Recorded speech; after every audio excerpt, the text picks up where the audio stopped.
Bien, il va falloir vous armer de patience. Si, comme vous le croyez, votre ami, le professeur Tournesol, a été enlevé en France et emmené au Pérou...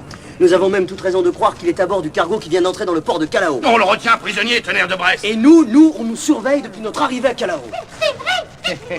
Vous me semblez avoir beaucoup d'imagination, jeune homme. Vous avez bien vu que le Pachacamac a été déclaré en quarantaine dès son entrée dans la rade. Devant vous, le médecin de la vedette sanitaire a diagnostiqué la peste bubonique à bord. Dans 3 semaines, j'ordonnerai la fouille du cargo. Malheureusement, jusque-là, on ne peut qu'attendre. Messieurs, au revoir.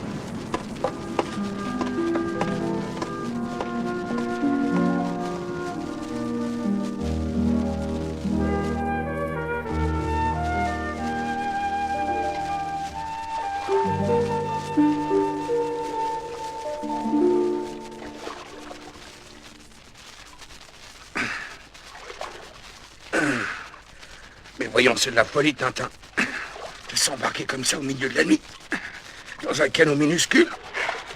Je suis sûr, capitaine. Vous entendez sûr que tout le monde à bord du Pachacamac se porte comme vous et moi. Mais ça perd l'hypopète.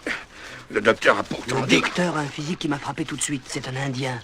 Un Indien quichua, ça ne vous dit rien, ça? Alors vous croyez Je suis certain, capitaine. Attendez. Attendez, je crois que je vais me mettre à l'eau ici.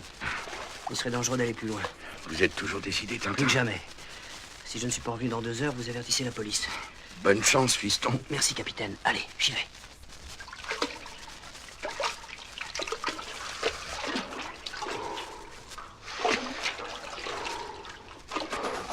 Qu'est-ce que c'est? Ah, la chaîne d'encre. Bon. C'est par là que je vais. Grimpez jusqu'en haut. Allez.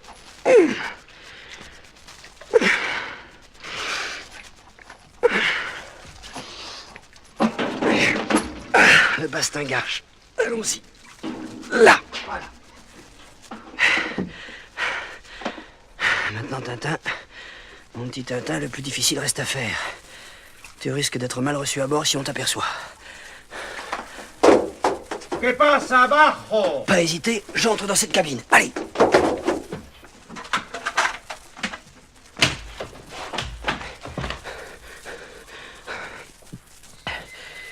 Bien, il était temps.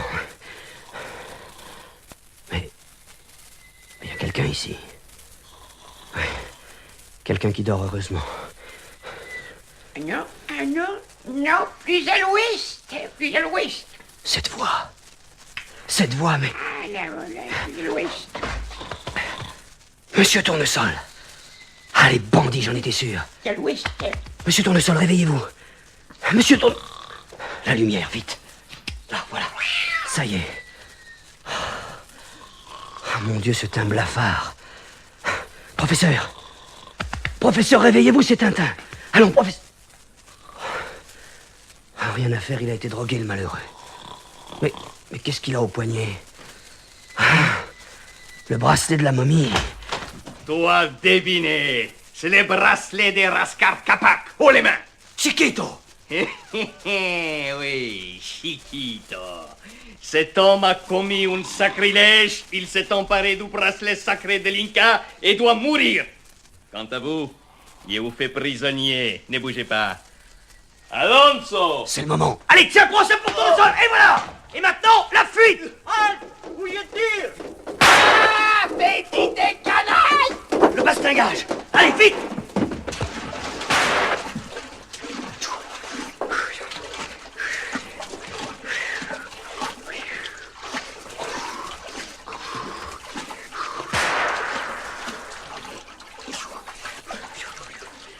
Par ici, Tintin. Vite.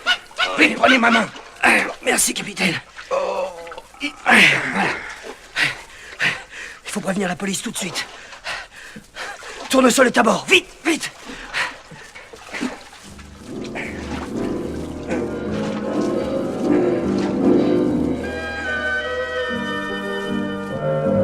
Laissant Tintin faire le guet sur la plage, Haddock va téléphoner à la police.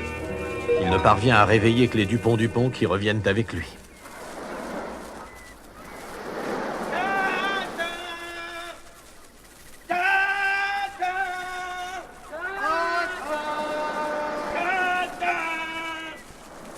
Bah, examinons le sol. Nous devons retrouver ces traces. Autant rechercher une aiguille dans une botte de foin. Je dirais même plus. Autant chercher une aiguille dans une faute de bois. Oh, tonnerre de c'est pas bientôt fini, vous deux. Dupont, là. Quoi? Là, des empreintes, regarde. Oh. Et si c'était une ruse, hein, s'ils étaient partis de l'autre côté? Alors, je propose que la moitié d'entre nous aille d'un côté, l'autre moitié de l'autre. Très bonne idée. Nous sommes 3, et la moitié de 3, ça fait 1,5. Ça perd les copains du bras là-dedans. C'est 3 qu'on va couper en 2, Dupont. Quoi? Tonnerre de tonnerre, espèce de propre à rien iconoclaste. Partez tous les deux de votre côté, moi j'irai du mien.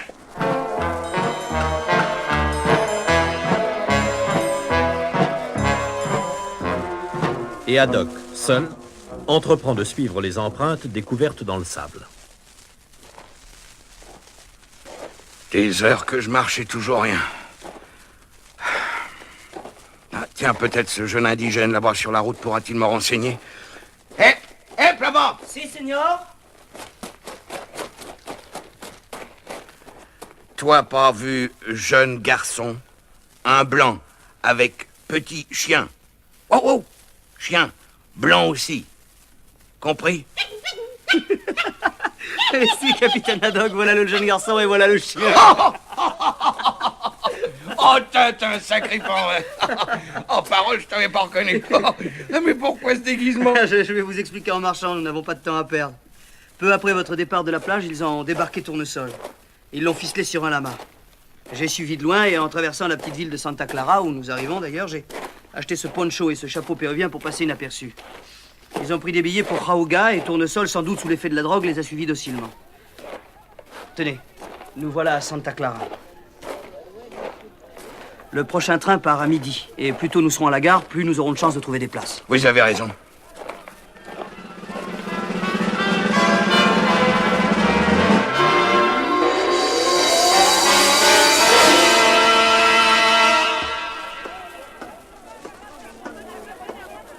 Rien à faire ici, fiston.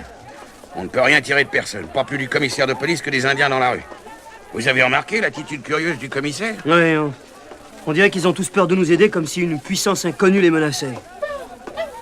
Savez-vous, Tintin, je vais tenter de mon côté d'interroger les gens du pays. Essayez du vôtre et retrouvons-nous dans 1 heure devant la gare. Bonne idée, capitaine. C'est notre dernière chance. Alors à tout à l'heure. Au revoir. Oui. Peur, oui. Oui, peur. Mais de quoi? De quoi, hein? Tiens, peut-être que ce petit marchand d'oranges là-bas pourra me renseigner. On regarde. Oh, les sauvages! Martyriser cet enfant qui vendait tranquillement ses oranges. Quel lâche! Brut, lâchez-le! Lâchez-le, Brut! Fais voir de quoi je me mets! Allez, viens! Allez, attendez-nous! Attends, celui-là! Allez! Et voilà! Je crois qu'ils ont compris, hein? Allez, viens, Milou, viens. En route, à la recherche de Tournesol. Toi, t'arrêter, signor. T'as regardé de ce côté. Moi, caché derrière les murs. Toi, fais semblant rattacher lacet de ton soulier et écouter. Chut, tais-toi, Milou. Voilà, qui es-tu? Toi, courageux. Moi, aider-toi. Moi, savoir où être homme que toi chercher. Mais il faut... Chut. Toi, acheter armes et venir demain lever du soleil au pont de l'Inca. Moi, te conduire. Mais explique-moi. Chut. Toi, partir vite maintenant. Ça alors, il a disparu. Eh bien, en route, Milou, on verra bien demain. Petite minute, senor. Qu'est-ce qu'il y a? Moi, caché derrière un arbre, avoir vu toi prendre défense, petit indien, toi, très courageux, très boire. Mais... Toi, pas partir chercher ton ami, sinon, toi, courir beaucoup danger. Oui, eh bien, moi, remercier toi, mais moi, partir quand même. Tant pis. Toi, prévenu. Mais puisque toi es des hommes indiens, toi, prends une petite médaille. Écarte danger. Tiens. Toi, pas perdre, hein? Où est-il passé? Ouais, disparu comme le jeune garçon de tout à l'heure. Ouais, il y a du mystère là-dessous. Oui, allez, viens, Milou, viens.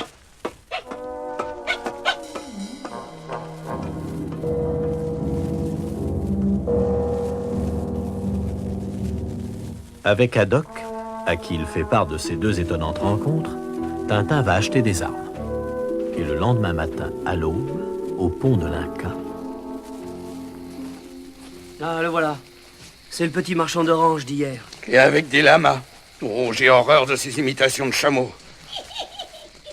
Alors, c'est donc toi qui... Oui, c'est moi, señor Zorrino. T'avoir parlé hier derrière le mur. Si Indien voir moi te parler, moi mourir tout de suite. Alors, tu sais où se trouve l'ami que nous cherchons? Tous les Indiens savoir. Mais eux, peur. Mais peur de qui? Peur Inca. Vengeance Inca toujours terrible. Quand Indien dire à blanc, quoi blanc doit pas savoir. L'Inca. Un Inca. À notre époque. Oh. Mais toi, Zorrino, pas peur de l'Inca? Moi peur quand moi seul. Avec toi, pas peur. Partir maintenant. Beaucoup chemin, beaucoup grimper.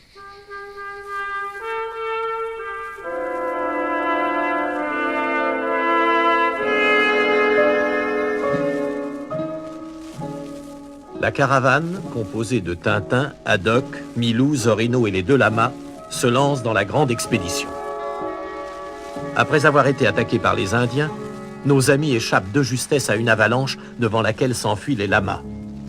Ils se remettent en route et durant des jours et des jours, ils vont marcher. Après les neiges éternelles, c'est la forêt vierge et ses bêtes sauvages. Puis de nouveau, la montagne. La courageuse petite équipe avance toujours. Mais l'épuisement commence à se faire sentir. Diable, ce temple du soleil est bien défendu. Voilà 2 jours que nous longeons le torrent sans trouver de passage. Ouais, essayons de traverser ici, ça doit pas faire plus de 10 mètres de large. Et voyez, de l'autre côté de la cascade, il y a un piton rocheux autour duquel nous pourrons peut-être lancer une des cordes que Zorrino a fabriquées avec des lianes. Ah, il pense à tout, Zorrino. Ça ferait un bon broussaillon, ça. Allez, donne ta corde, Zorrino. Voilà, señor. Merci. Alors, allons-y. Attention. 1, 2, et hop! Ouah, ça y est, capitaine! L'autre bout passe derrière cet arbre-là. Là. Et maintenant... L'un après l'autre, Zorrino et Haddock, suspendus à la corde au-dessus du vide, traversent le torrent. Bon, allez, à nous. Allez, Milou, sur mon dos. Allez, viens. Ça va, fiston? Ça ira, capitaine! Capitaine! La corde! Capitaine! Tintin, réponds! C'est pas possible. Il va remonter. Tintin! Rien. Rien. Oh, Zorrino. Noyé! Noyé! Oh! Oh, Tintin pas mort, capitaine, pas vrai! Hélas, Zorrino. La corde s'était usée sur le rocher. Il était englouti. Fini, mon petit Zorrino. Fini. Seigneur capitaine! Capitaine! Zorrino! Cette vache, c'est pas possible, je rêve. Ce n'est pas lui, c'est impossible. Zorrino! Si, ça voix de Tintin, capitaine! Vite, descendons par les rochers jusqu'au bas de la chute d'eau. Vite, prends la corde, Zorrino, on ne sait jamais. Capitaine! Tintin, où êtes-vous? Ici! Derrière la chute d'eau! Regardez bien, juste au-dessus des tourbillons! Oh! Tintin! Toi pas blessé? Pas une égratignure! Écoutez-moi, capitaine! Accrochez la corde solidement à un rocher! Lancez-moi l'autre bout et suivez-la pour passer sous la cascade! Mais Tintin a dit, Seigneur!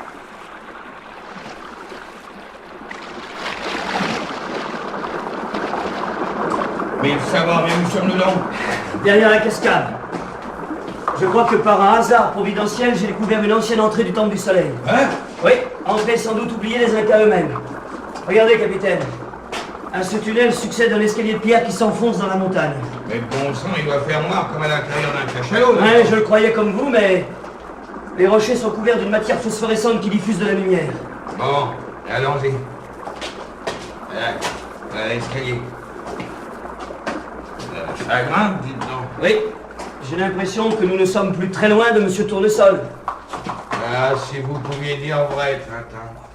Nos amis se sont transformés en taupes. De labyrinthes en boyaux et de tunnels en souterrains, ils avancent. Toujours éclairés par la phosphorescence des rochers. Bon, par exemple, Ouais. regardez, Qu'est-ce qu'il y a? Des momies incas ficelées. Oh! Eh oui, nous sommes bel et bien dans un tombeau. Dites-moi, capitaine, qu'est-ce que c'est que cette grande dalle encastrée dans ce mur, là? Elle bouge.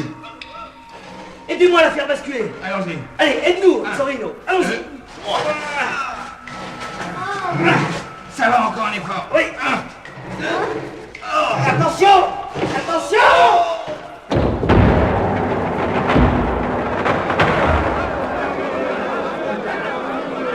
Qu'on se saisisse de ces sacrilèges!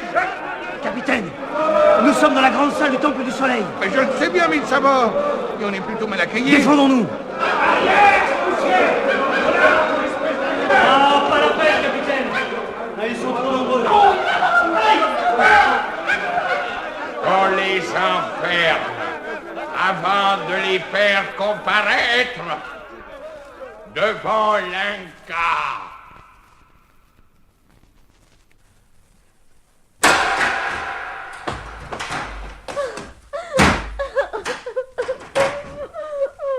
Oh, j'ai toujours pensé que ça finirait mal.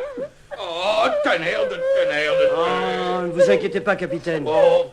Et toi, Zorino, ne pleure pas. Allez, on s'en sortira. Tiens, qu'est-ce que j'ai donc là dans ma poche? Ah, oui. La médaille que m'avait donnée cet Indien au chapeau sur les yeux. Je l'avais oubliée. Qui sait? Ce talisman est peut-être efficace. Tiens, Zorino, prends-le.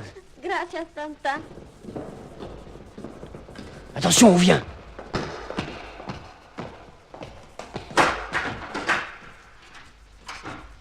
Et c'est le moment de comparaître devant le grand Inca. Dans l'immense salle du temple, il trône, impressionnant, dans une longue robe couleur de soleil.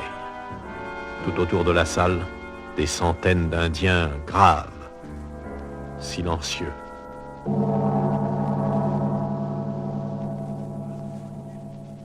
Approchez-vous, étrangers. Oh, regardez. À droite de l'Inca, cet Indien. Eh bien, C'est Chiquito. L'ancien partenaire de Ramon Sarad que j'ai retrouvé à bord du Pachacamac. oh, mille tonnerres de...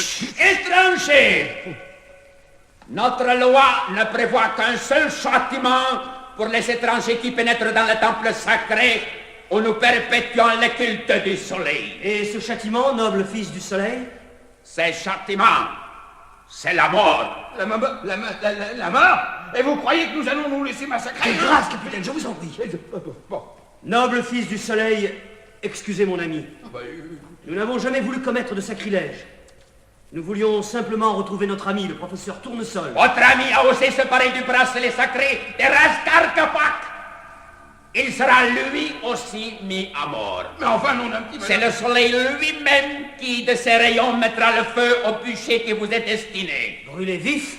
Quant à ces jeunes indiennes qui, en guidant des étrangers, a trahi sa race, il subira le châtiment réservé aux traîtres. Qu'il soit immédiatement égorgé sur l'autel du soleil. Les millions de Mitsama! Quand je saisisse du traître! Ta médaille, Zorino, ta médaille, montre vite ta médaille! Moi, tu volais cette médaille, misérable petite vipère. Moi pas volé. Un étranger t'entend donner médaille à moi. Moi pas volé. Alors, chien d'étranger, comment l'as-tu prise? Sans doute en violant la sépulture de nos ancêtres. C'est moi, noble fils du soleil, qui a donné à ce huron étranger la médaille sacrée. Comment? Toi, Huáscar, un grand prêtre du soleil, tu as commis le sacrilège de donner cet talisman à un ennemi de notre race? C'est pas un ennemi de notre race, Seigneur. Je l'ai vu prendre tout seul la défense de cet enfant, brutalisé par deux de ces infâmes étrangers que nous haïssons. C'est pour ça, sachant qu'il allait au-devant de graves dangers, que je lui ai donné cette médaille. Tu as agi noblement, Huáscar. Mais ton geste ne sauvera que ce jeune indien, protégé maintenant par les talismans. Ah, Zorino sauvé. Et pas ce jeune étranger qui, par générosité, s'est privé de sa seule chance de salut. Nos lois sont formelles. Il sera mis à mort ainsi que son compagnon. Cependant, je désire leur accorder une grâce. Ils pourront choisir eux-mêmes le jour et l'heure où les rayons de l'astre sacré enflammeront leur bûcher. Drôle de grâce. Les étrangers ont jusqu'à demain pour réfléchir. Quant à ce jeune indienne, qu'on le sépare de ses compagnons. J'ai dit!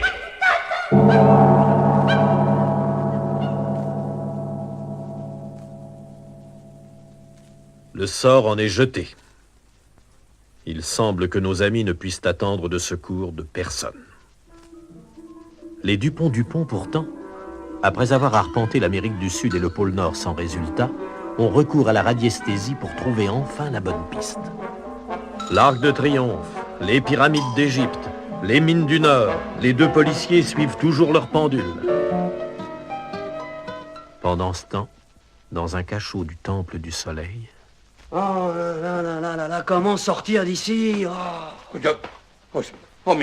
Mais ça va. J'ai perdu mes allumettes. Même pas moyen de fumer. Oh, donnez-moi votre pipe, capitaine. Hein?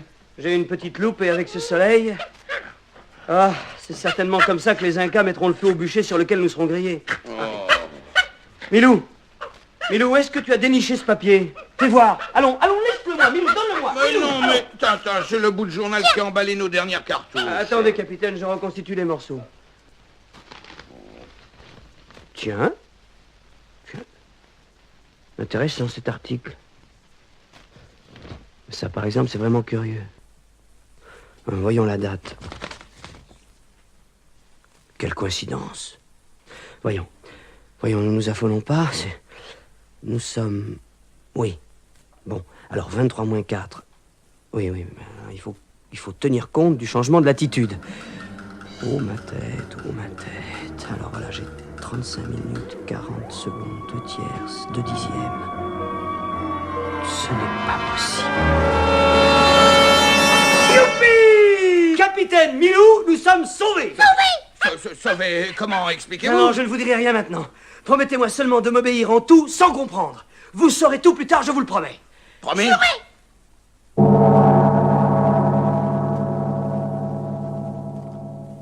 Eh bien, étranger, avez-vous fixé vous-même le jour et l'heure de votre mort? Oui, noble fils du soleil. Nous désirons mourir dans 18 jours, à 11 heures.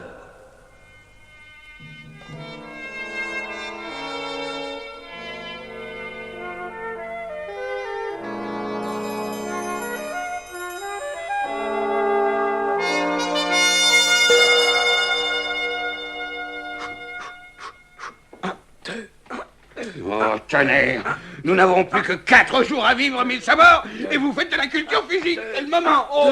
Que voulez-vous, capitaine? Il faut bien conserver sa souplesse, hein? Oh! Oh, non! Allons, confiance, capitaine, confiance! Non. 18e jour. Plus que quelques heures à vivre. Une expédition suisse est en route pour la cordillère. Oh, le soleil est déjà haut, nous allons être brûlés à 11 heures, et tout ce que vous trouvez à faire, c'est de relire pour la 100e fois ces fragments de journaux. Oh, lecture intéressante, capitaine, mais incomplète, et c'est dommage. Oh, ça... Aïe, je n'arrive pas à lire. Attention, cette fois-ci, ça y est, capitaine, les voilà. Oh, que j'aime pas ça. Courage et confiance.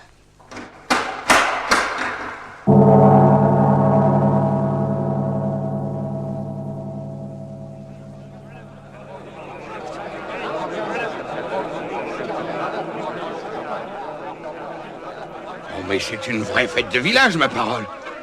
Regardez, ils sont tous là. Tous les grands Manitou et le grand Inca là-bas sous le dé rouge. Pour nous voir mourir en travesti, avec une chemise de nuit orange et un chapeau assorti. Oh, bande de sauvages! Mon Dieu, pourvu que mes calculs soient justes. Tiens, un bûcher avec 3 poteaux, pourquoi 3? Et vous croyez que je vais monter là-dessus, moi? Jamais! 1000 millions de tonnerres! Oh, regardez! Ouais! Là-bas, Les musiciens qui sortent du temple avec des bonnets phrygiens verts, rouges, jaunes et des tuniques courtes. On se croirait au carnaval. Des jeunes filles en longues robes blanches et des soldats. C'est vraiment trop donné.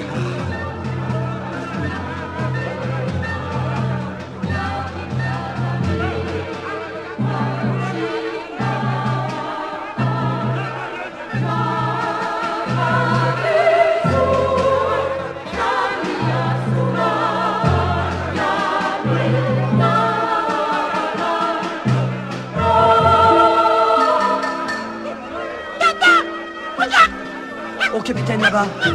Tournesol. Eh oui, monsieur Tournesol que nous avons cherché si longtemps. Le voilà. Oh, pareil, Jean. Le troisième poteau était pour lui. Pauvre ami. Pourvu que tout marche bien. Oh, vous, capitaine. Oh, quelle bonne surprise. Capitaine. Monsieur Tournesol. Tournesol. Oh, mais dites-moi, que signifie cette mascarade, hein? Où sommes-nous ici? Chez les Incas. Ah, du cinéma. Alors, je comprends, une reconstitution historique, sans doute. Eh voilà, vous avez deviné, oui. C'est amusant comme tout. Oui. Pourvu que tout se passe comme je l'espère. Noble fils des soleils, voici venu l'heure du sacrifice. Que le sacrifice commence. Que le grand prêtre du soleil s'approche du bûcher. Qu'est-ce que c'est que cette espèce de hublot qu'il porte? C'est la loupe qui doit mettre le feu à notre bûcher. Le feu... Oh, 1000 millions de 1000 milliards de 1000... Ah, Pachacamac, puissant astre du jour, toi qui as fait le monde, frappe ce bûcher de tes rayons vengeants.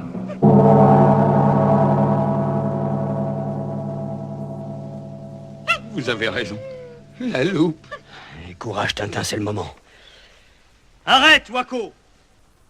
Tes invocations ne seront pas entendues par le Dieu souverain. Et toi, ô puissant soleil, montre à tous que tu ne désires pas notre mort. Silence, chien d'étranger. De quel droit oses-tu t'adresser au soleil?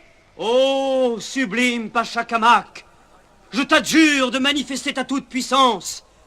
Si tu ne veux pas de ce sacrifice, voile ici, devant tous, ta face étincelante.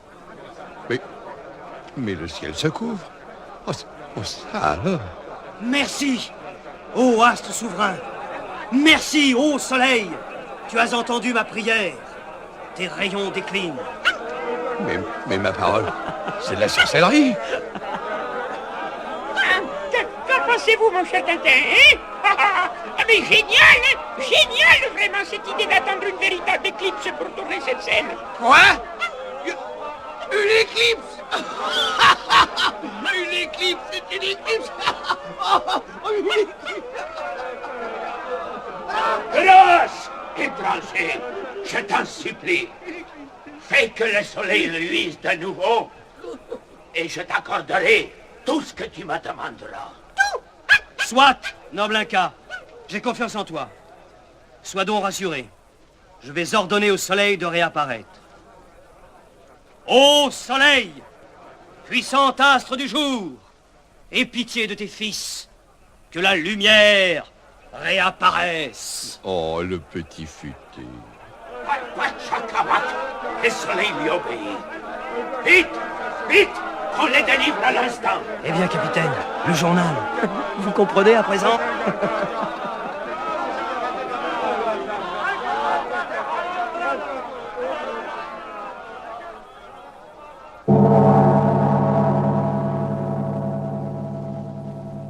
Je n'ai qu'une parole.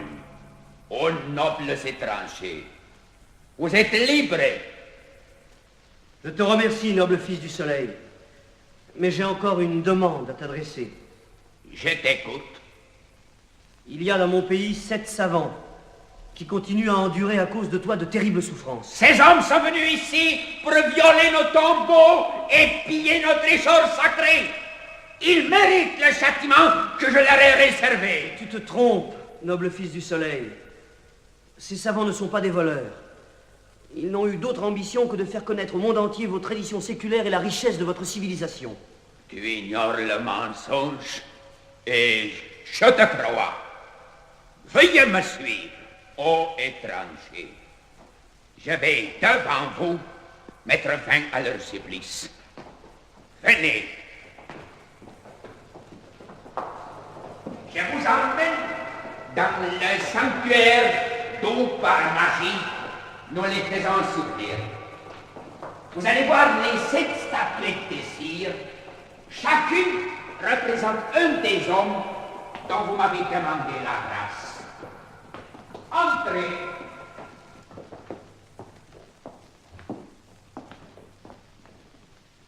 Oh, ça alors! Ces petites poupées de cire. Les explorateurs de l'expédition. Oh, par exemple. Mais c'est hallucinant, tonnerre. C'est ici que nous allons mettre fin à leur supplice. Vos amis en Europe, en ce moment, vont se réveiller libérés de la malédiction qui pesait sur eux. Wako! Oui, Seigneur. Jette ces statuettes dans le feu. À tes ordres, Seigneur.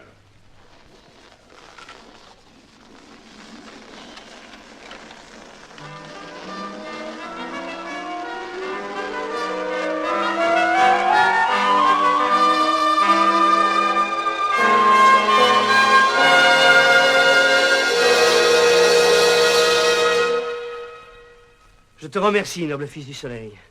Avant de vous quitter, nobles étrangers, j'ai moi aussi une grâce à vous demander. Je sais laquelle, noble fils du soleil, et je tiens à vous rassurer tout de suite. Nous jurons de ne jamais révéler l'emplacement du temple du soleil. Oh, merci. J'ai confiance en vous. Ah, tenez, voilà vos guides et vos lamas. Et Zorino, noble fils du soleil? Il a choisi de rester parmi nous et deviendra grand prêtre du soleil. Cher Zorino. Adieu, étranger. Bonne route! Adieu, noble fils du soleil. Adieu.